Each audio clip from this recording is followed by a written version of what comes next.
नमस्कार दोस्तों, मैं अमन स्वागत करता हूं आपके अपने YouTube चैनल एजुकेशन हब पे। आज है 1 अप्रैल और चलिए जानते हैं 1 अप्रैल से संबंधित कुछ इम्पॉर्टेंट अपडेट्स। आज का पहला विषय, हाल ही में अंतर्राष्ट्रीय न्यायालय यानी कि ICJ ने अकाल की शुरुआत का हवाला देते हुए इजराइल को गाजा में तत्काल मानवीय सहायता प्रदान करने का आदेश दिया है। इसकी स्थापना साल 1945 में संयुक्त राष्ट्र संघ राष्ट्र चार्टर द्वारा की गई थी और यह संयुक्त राष्ट्र संघ यानी कि UN का एक प्रमुख न्यायिक अंग है।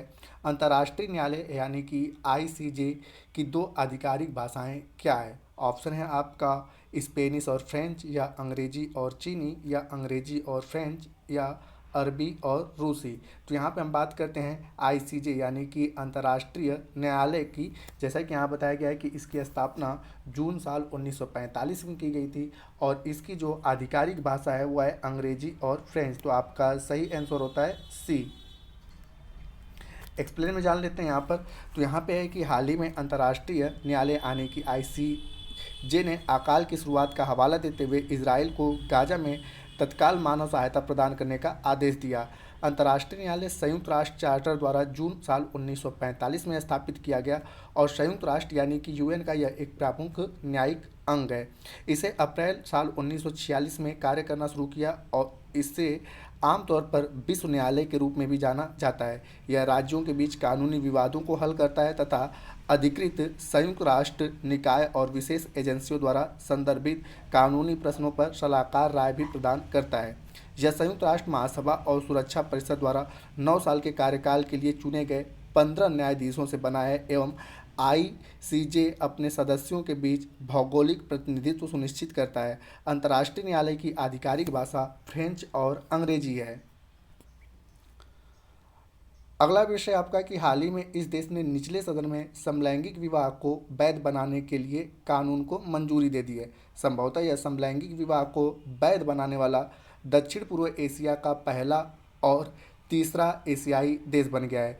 इसकी सीमा जो है उत्तर पश्चिम में म्यांमार से, उत्तर पूर्व में लाओस से तथा दक्षिण पूर्व में कंबोडिया से, थाईलैंड की खाड़ी और दक्षिण में मलेशिया से लगती है।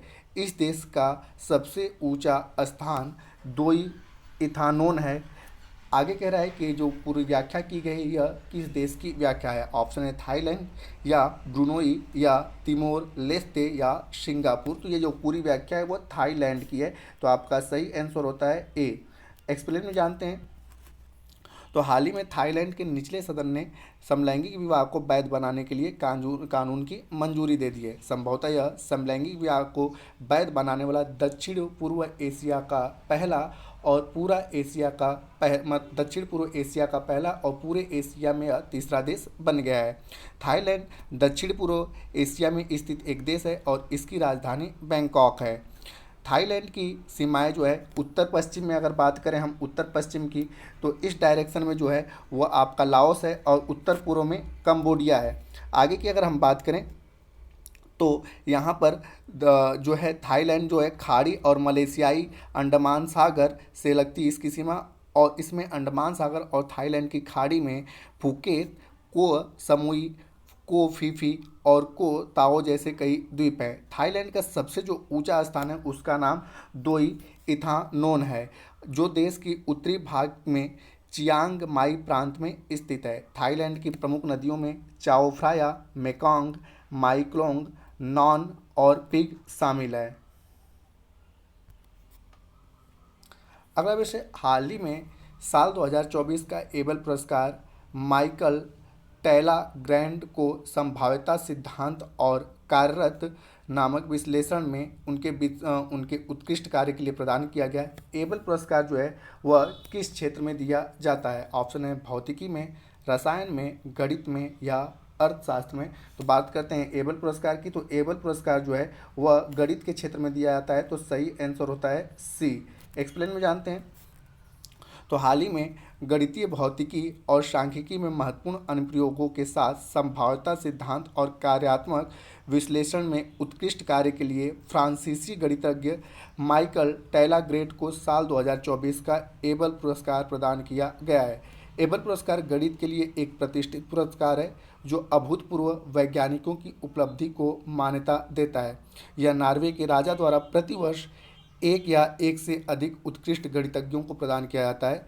एबल पुरस्कार की स्थापना साल 2003 में नॉर्वे सरकार के द्वारा की गई थी और इसे नॉर्वे के प्रसिद्ध गणितज्ञ नील्स हेड्रिक एबल के सम्मान में नोबेल पुरस्कारों के आधार पर तैयार किया गया है।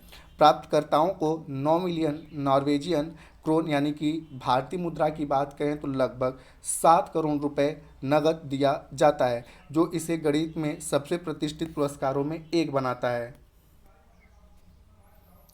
अगला विषय कि हाल ही में इस देश ने फिलिस्तीन शरणार्थियों के लिए संयुक्त राष्ट्र एजेंसी यानी कि UNRWA को फंडिंग फिर से शुरू करने के अपने फैसले की घोषणा की है। यह उत्तरी यूरोप में स्थित एक नॉर्डिक देश है।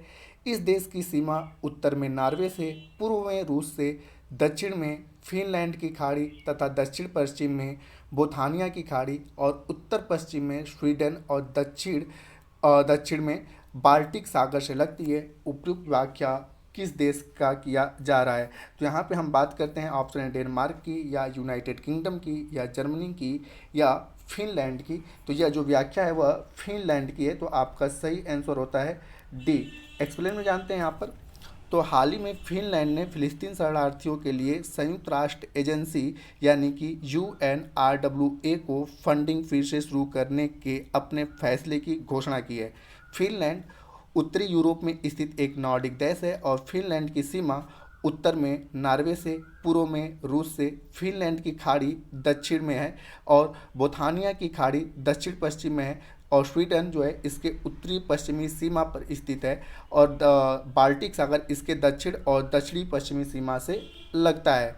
इस देश की राजधानी हेलेंसिकी है, यानी कि फिनलैंड की राजधानी जो है हेलेंसिकी है और उत्तरी फिनलैंड में लैपलैंड में फॉल्स यानी कि गोल बंजर पहाड़ है जो कि प्रसिद्ध लेवी और यालास केमिजो फिनलैंड की सबसे लंबी नदी है जो कि सोकोस्टी की चोटी के पास से निकलती है। साइमा झील फिनलैंड की सबसे बड़ी झील है। तो यहाँ पर जो व्याख्या किया जा रहा है फिनलैंड की है और यह चर्चे में इसलिए है क्योंकि इसने फिर से संयुक्त राष्ट्र की एजेंसी UNRWA को फंडिंग देना शुरू कर दिया है। आज का अंतिम विषय है कि निम्नलिखित में से कौन सा कथन ग्रेट इंडियन बस्टर्ड शब्द का सबसे अच्छा वर्णन करता है? पहला कह रहा है कि यह भारतीय उपमहाद्वीप में पाया जाने वाला एक छोटा जलीय पक्षी है। दूसरा कह रहा है कि यह दुनिया के सबसे भारी उड़ान वाले पक्षियों में से एक है और इसे विभिन्न क्षेत्रीय नामों से जाना जाता है। तीसरा कह रहा है कि यह मुख्य रूप से घने जंगलों और पहाड़ों क्षेत्रों में निवास करता है और चौथा कह रहा है कि यह आमतौर पर शहरी क्षेत्रों में पाया जाता है और मानव अपशिष्ट पर फीड करता है। तो यहाँ पर जो इसकी सबसे अच्छी व्याख्या कर रहा है वह ऑप्शन आपका बी कि यह दुनिया के सबसे भारी उड़ान उड़ने वाले पक्षियों में से एक है और इसे विभिन्न क्षेत्रीय नामों से जाना जाता है। तो आपका सही आंसर होता है बी। एक्सप्लेन में जानते हैं यहाँ पर। तो हाल ही में सुप्रीम कोर्ट ने ऊर्जा के नवीकरणीय स्रोतों को बढ़ावा देने के लिए देश की अंतर्राष्ट्रीय प्रतिबद्धताओं के साथ ग्रेट इंडियन बस्टर्ड पक्षी आबादी के संरक्षण और सुरक्षा को संतुलित करने के लिए एक विशेषज्ञ समिति का गठन किया है। ग्रेट इंडियन बस्टर्ड यानी कि इसका साइंटिफिक नाम है आर्डियोटिस नाइग्रिसेप्स।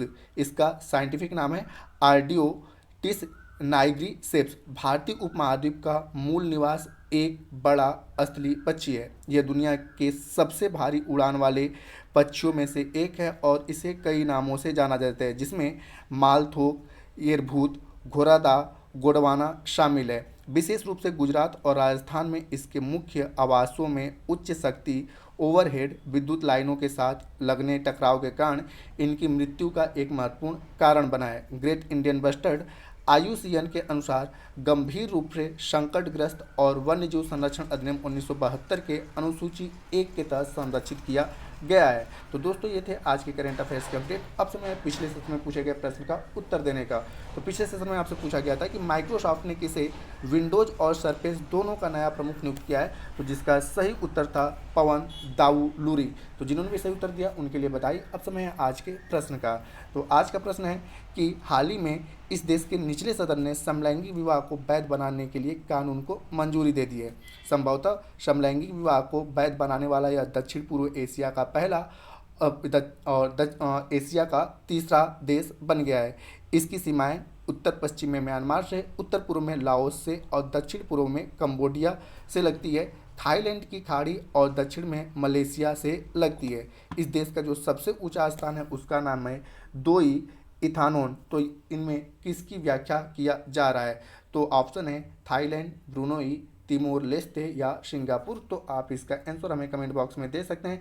आपके कमेंट का हमें इंतजार रहेगा। तो दोस्तों वीडियो पसंद आए तो वीडियो को लाइक करें, कमेंट करें तथा अपने दोस्तों के साथ शेयर करें और चैनल पर नए हैं तो चैनल को सब्सक्राइब अवश्य करें तथा इस पीडीएफ को प्राप्त करने के लिए आप हमारे टेलीग्राम से जुड़ सकते हैं जिसका लिंक वीडियो के डिस्क्रिप्शन में दिया हुआ है। तो वीडियो के अंत तक बने रहने के लिए धन्यवाद। मिलते हैं जल्दी नेक्स्ट वीडियो में।